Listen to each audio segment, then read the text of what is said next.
19 ғасыр татар тілі үшін ол алтын шыр.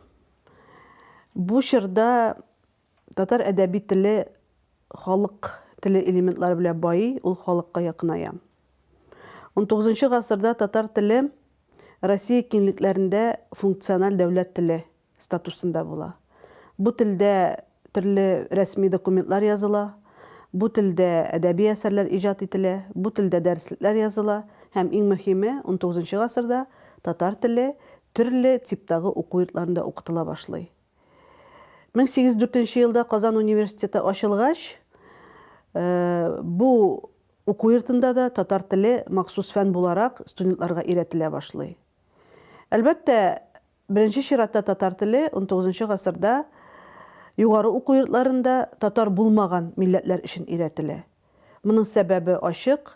Россиягә көнчыгыш сәясәте өчен белгечләр кирәк була, Россиягә яхшы тәрҗемәчеләр кирәк була, һәм Россиядә миссионерлык сәясәтен үткәрергә шул милләтләр телен белгән белгечләр кирәк була.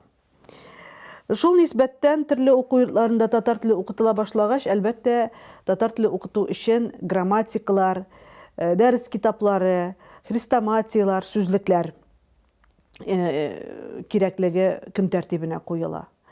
Һәм укытучылар үзләре дәрес бирү белән бер рәттән грамматикалар язалар һәм грамматикаларга кушымта итеп төрле сүзлекләр төзиләр. Беренче сүзлек итеп без 1801 елда басылган Иосиф Гиганов сүзлеген күрсәтәбез. Иосиф Гиганов ул Сибирдә, Тобыл шәһәрендә халык училищесында татар теле укытучысы булып эшләгән. Исеменнән күренгәнчә, милләте буенча татар түгел. Димәк, ул шушы төбәктә татар теле укытканда тәҗрибәсеннән чыгып грамматика яза студентлар өчен һәм шушы телне өйрәнер өчен грамматикага өстәмә итеп сүзлек чыгара. Сүзлек 1801 елда Санкт-Петербургта басыла. Сүзлек бик үзенчәлекле, ул тематик төркемнәргә, сүзләрне тематик төркемнәргә бүлеп төзегән сүзлек була һәм авторның үзе әйтүенчә грамматикага кушымта итеп эшләнә. Гигановның бу сүзлегенең тагын бер үзенчәлеге, Гиганов сүзлекне тизеп бетергәч, аны җирле муллаларга биреп тикшертә. Бу гамәл сүзлекне тагын да байыта. Муллалар Гиганов тизгән сүзлеккә үзләреннән дә өстәмә кертәләр. Әгәр дә ки, мәсәлән, сүзлеккә Гиганов татар теле баганасына үзе белгән татар сүзләрен һәм шул ук вакытта диалекталь берәмлекләрне теркәгән булса, Сибир татарлары диалектларында актив кулланылган берәмлекләрне, муллалар сүзлекне шушы берәмлекләргә туры килгән гарәп-фарсы алынмалары яисә шушы сүзләрнең синонимнары белән байытып чыгалар. Сүзлек беренчедән шушы 19 ғасыр башындагы телнең традицияларын чагылдыра.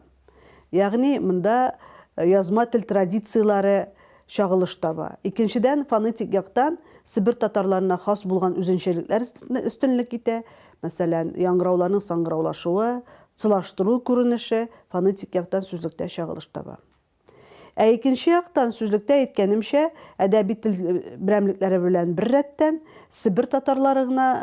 Сибир татарлары диалектларына хас булган берәмлекләр дә урын ала. Сүзлекнең темалары кешенең тормышына якын булган темалардан башлана. Әлбәттә, иң беренче итеп дини сүзләр бирелә, чөнки дин Аллаһы Тәгалә иң якын кешегә иң якын булган зат итеп тасвирлана, ә шуннан соң инде тормыш көнкүреш предметларын тәкъдим итү китә.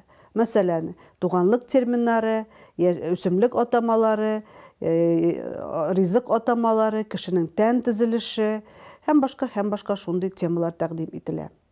Гигановның бу сүзлегендә әлеге кешегә якын темалардан тыш тагын укыту әсбапларының тематикасы бирелә, ай календарының исемнәре бирелә һәм хәтта астрологиягә караган йолдыз атамаларында Гиганов үз сүзлегендә бирергә кирәк таба.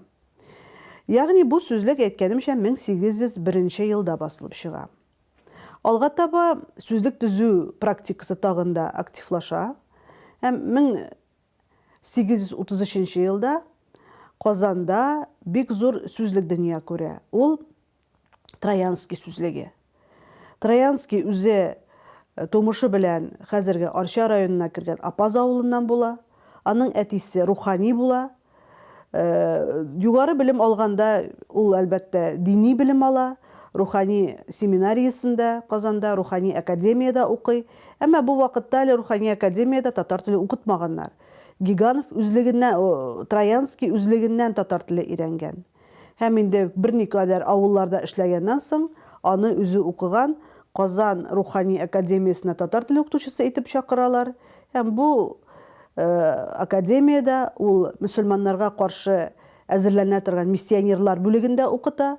Эш тәҗрибәсеннән чыгып, шулай ук грамматика яза һәм грамматикага өстәмә итеп 2 томнан торган татарча-русча сүзлек төзи. Сүзлек гаять зур күләмле, 10 меңгә якын сүзне берләштерә һәм бу инде алфавит тәртибендә төзелгән академик сүзлек була. Беренче димәк, әгәр дә без сүзлек назариятына килгәндә, монда сүзлекләрне активлыгы, пассивлыгы ягыннан бүлү күренеше бар. Бу сүзлек татарлар өчен актив сүзлек. Чөнки әгәр дә сүзлек татарча, русча икән, димәк аның беренче адресаты татарлар була. Шуңа күрә татар теле өчен актив сүзлек дип аталган әлеге сүзлек. Әйткәнемчә, алфавит тәртибендә төзелә. Ул вакытта татар теленә кулланылган алфавит өстенлек итә. Татар сүзләре гарәп графикасында бирелгән, рус сүзләре кирилл графикасында бирелгән. Транслитерация бер телдән икенче телгә хәреф күчерү бу сүзлектә күзәтелми. Лексик яктан караганда сүзлек гаять бай, тормышның төрле өлкәләренә караган сүзләр бар. Шулар белән бер рәттән сүзлек матдәләрендә географик терминнарда өстен күренә. Географик терминнар арасында бүгенге көндә безнең телебездә кулланылмый торган берәмлекләр очрый. Мәсәлән, Армения Кабир, Армения Сагир, Большая Армения, Малая Армения, Париж шәһәре, Татар вилаяты, Чинмачин, Кытайны Чинмачин дип күрсәтә. Менә шундый үзенчәлекле берәмлекләр бар. Диалекталь берәмлекләргә дә игътибар итәргә кирәк. Әлбәттә, Троянский аны үзе диалекталь берәмлек итеп белеп язмагандыр дип уйлыйм мин. Әмма ләкин үзенең балачагы үткән, үзе яшәгән менә шушы Казан арты төбәгенең диалекталь берәмлекләре сүзлектә дә урын ала. Мәсәлән, төрекемешне ул күнә суы дип бирә. Ул галимнәребез диалектологлар күрсәтүенчә, әлеге берәмлек Казан арты сөйләшләрендә актив була. Шулай ук төрле ризык атамаларын күрсәтеп үтә Троянский. Төрле тормыш көнкүрешкә караган берәмлекләрне бирә. Шуннан соң, димәк, әгәр дә хронологик яктан барсак, 1859 елда бик кызыклы бер сүзлек басыла. Бу сүзлек Сарыкҗан Кукляшев сүзлеге. Мәгълүм булганча, әдәбият фәнендә Сарыкҗан Кукляшев, Мартиньян Ивановның хрестоматиясе бар. Бу мәктәп дәреслекләреннән үк таныш. Менә шушы авторлар үзләренең грамматикаларына өстәмә итеп хрестоматия төзиләр, ә хрестоматиягә өстәмә итеп сүзлек төзелә. Башта берничә сүз әйтеп үтик Сарыкҗан Кукляшевның үзе турында. Сарыкҗан Кукляшев тумышы белән Оренбург өлкәсеннән, ул Оренбург өлкәсендә туып үсә. Ул вакытта бик танылган Оренбург кадет корпусында укый. Һәм шушы кадет корпусны тәмамлаганнан соң аны Казанга университетка укырга җибәрәләр. Бу вакытта университет факультетларында татарларны кабул итмиләр, бары тик медицина факультетында гына татар милләтеннән булган кешеләр кирип белем ала алган. Сарыкҗан Кукляшев та медицина факультетына укырга керә. Ләкин бу факультетта укыганда ул медицина фәннәрен әйбәт үзләштерә, ләкин практик дәресләрдә аңа бик авыр була. Ул кабул итә алмый практик дәресләрне, шуңа күрә университет ректорына гариза язып, үзен филология факультетына күчерүләрен сорый. Аның гаризасына ризалык бирәләр һәм Кукляшев филология факультетына күчә. Сарыкҗан Кукляшев өчен көнчыгыш телләре бик якын була. Чөнки бу Неплюев кадет корпусы христиан булмаган милләтләрнең балаларын Россия хөкүмәтенә тәрҗемәчеләр итеп әзерләгән.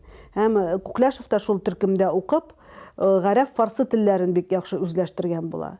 Һәм монда да үзенең белемен филология өлкәсендә дәвам итеп, көнчыгыш телләрен белүче галимнәрдән әлеге телләрне тагын да ныграк үзләштереп, университетны тәмамлап, яңадан үзе укыган Неплюев кадет корпусына укытучы итеп билгеләнә. Инде менә күрәбез, өченче шундый автор үзенең хезмәт нәтиҗәсендә һәм дәрес укыта, һәм дәреслек яза, һәм сүзлек төзи. Без алда әйткән ике сүзлектән Салихҗан Күкләшев сүзлеге аерылып тора. Әйткәнемчә, ул хрестоматиядә урын алган хикәяләрнең сүзләреннән гыйбарәт сүзлек. Ягъни бу сүзлектә көнкүрештә актив кулланылган сүзләр булмаска да мөмкин. Димәк, хикәядә нинди сүз булса, сүзлектә шундый сүзләр урын алган. Бу сүзлек ул чорның әдәби тел сүзлеге булып санала, һәм бүгенге көндә бик популяр булган, мәсәлән, язучы теле сүзлекләре чыгарыла хәзер. Мәгълүм булганча, Пушкин теле сүзлеге бар, Лермонтов теле сүзлеге, татарларда Тукай теле сүзлеге, Җәлил теле сүзлеге бар. Бу сүзлектә шушы сүзлекләрнең беренче яралгысы булып санала ала. Хрестоматиядәге текстлар барысы да гарәп һәм фарсы телләреннән тәрҗемә ителгән булганнар. Шуңа күрә дә укучыларга җиңел аңлашылсын өчен Күкляшев бу сүзләрнең сүзлекчәсен тезеп, аларның рус телендәге тәрҗемәләрен бирә. Кайбер хәрефләргә караган сүзләр тулаем гарәп фарсы алынмаларыннан гына торалар. Татар сүзләре бөтенләй аз. Кайбер, әлбәттә, инде мәгълүм булганча, кайбер хәрефләрдә татар сүзләре дә шактый күп. Әгәр дә алда әйтеп үткән сүзләрдә диалектлар, берәмлекләр, җирле үзенчәлекләр чагылыш тапкан булса, бу сүзлектә диалектлар, берәмлекләр бөтенләй юк диярлек. Чөнки әдәби телгә нигезләнгән сүзлек. Ләкин барыбер Салихҗан Күкляшев берничә элементны күрсәтә. Мәсәлән, ул анда Оренбургта яз көне үткәрелә торган, мәсәлән, Сур базары дигән берәмлекне бирә, һәм шунда аңлатма бирә. Бу базар Оренбургта май айында үткәрелә, һәм бunda менә шушында юмраннар сатылган дип әйтә. Шулай ук, мәсәлән, ул хаҗ дигән сүзгә, мәдрәсә дигән сүзгә аерым тукталып аңлатма бирә, нәрсә аңлатканнарын күрсәтә. Старшина дигән сүзне аңлатып үтә, дөлдөл дигән сүзне аңлатып үтә. Калган сүзләр инде үзләренең рус телендәге эквивалентлары белән күчереләләр. Сүзлек зур түгел, якынча 3000 сүзне берләштерә. Һәм шуны да әйтеп үтәргә кирәк, бүгенге методистлар әйтүенчә дә, әгәр дә кеше телдә иркен аралашсын өчен 3000 сүзне белсә, шул җитә дип әйтәләр. Һәм менә 19 гасырда дөнья күргән сүзлекләрнең күбесе менә шушы 1500, 2000, 3000 сүздән тора. Димәк ки, ул вакытта ук тел өйрәтүче авторлар, безнең менә шушы 19 гасырда дөнья күргән сүзлек авторлары бу карашны, бу үзенчәлекне белгәннәр. Шуңа үзләренең, мәсәлән, мәктәп өчен, яисә укучылар өчен тәкъдим ителгән сүзлекләренә 3000гә якын, яисә әз генә артык берәмлекләрне кертеп төзегәннәр сүзлекләрен. Һәм тагын бер сүзлек турында әйтеп үтәргә кирәк. Бу сүзлек безнең, минемчә, тыңлаучыларыбызга бәлки мәгълүмдер. Ул бөек татар мәгърифәтчесе Каюм Насыйри сүзлеге.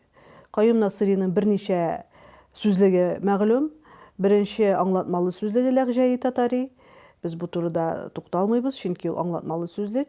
Икенче сүзлеге ул татарча-русча сүзлек. Бу сүзлек 1878 елда дөнья күрә. Шулай ук укучылар өчен, шәкертләр өчен атап чыгарылган сүзлек.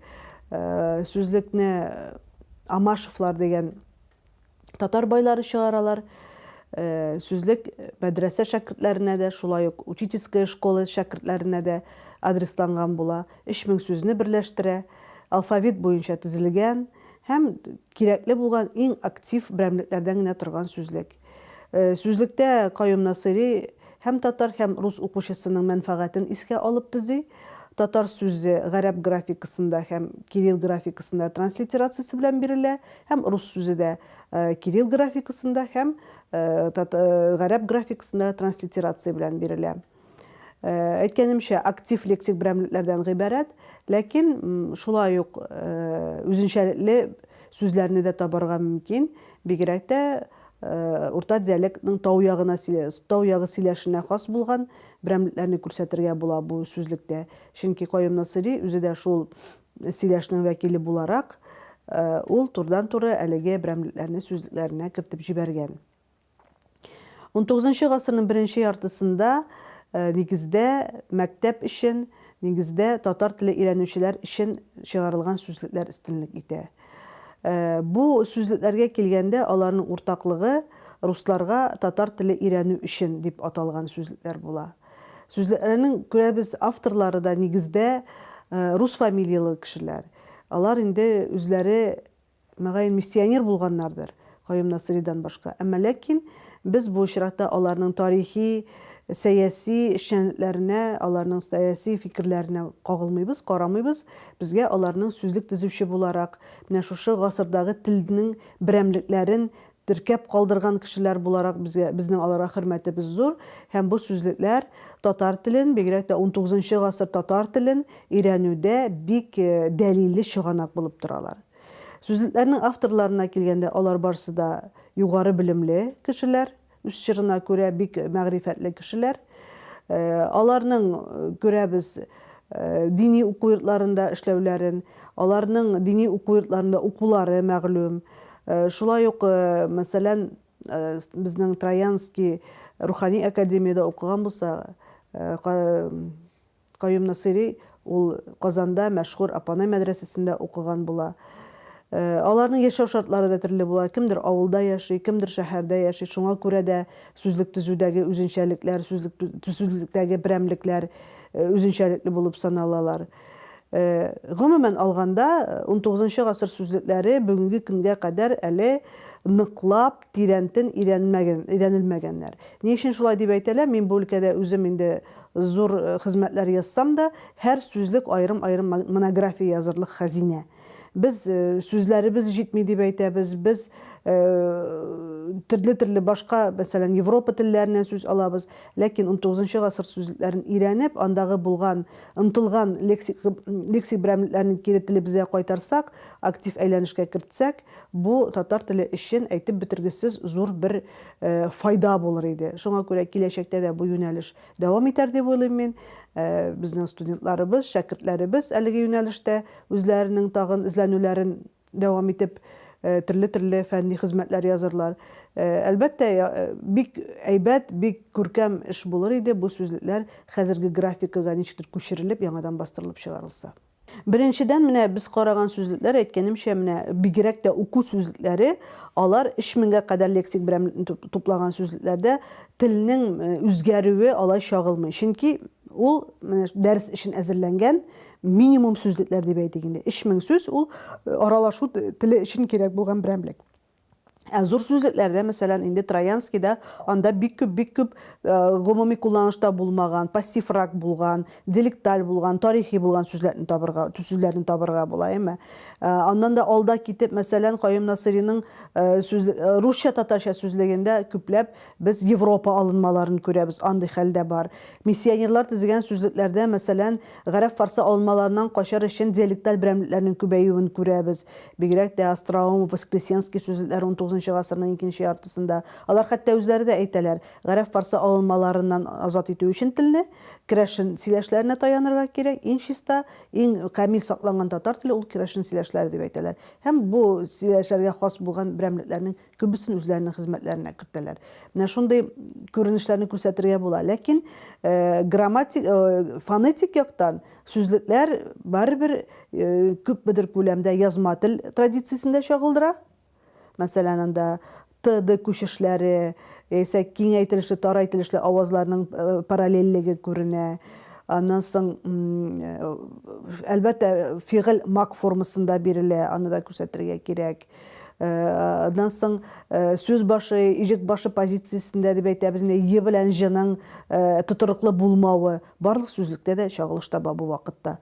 ул инде ничектер кабул ителгән кебек була. Хәтта ки без бүгенге көндә мәсәлән елаштыруны яисә җылаштыруны диалекталь вариант итеп күрсәтсәк тә, ул сүзлекләрдә ул параллель кулланылган әдәби вариант кебек тәкъдим ителә.